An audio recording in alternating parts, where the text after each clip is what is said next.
Syirah tengah makan ke? Oh Syirah tengah makan. Syirah lapar ke? Tak makan ke rehat tadi? Bukan Syirah lapar. Syirah nak cuba naikkan berat badan. Naik berat badan. Sebab Syirah rasa macam Syirah kurus sangat lah.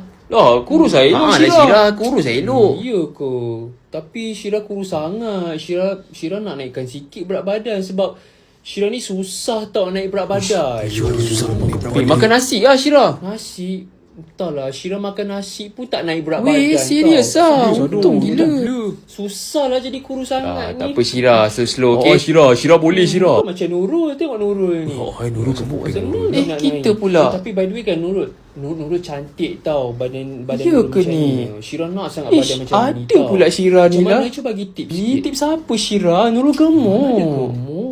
Alah, badan besar-besar sikit. Syirah ni Nurul gemuk. Bukan macam Syirah cantik, kurus pula tu. Tak adalah Nurul ni. Mana Tapi yang ada? Syirah, aku nampak badan kau macam naik sikit lah Syirah. Nampak macam badan Nurul sikit. Kau elok sikit cakap. Aku kurus lagi tau.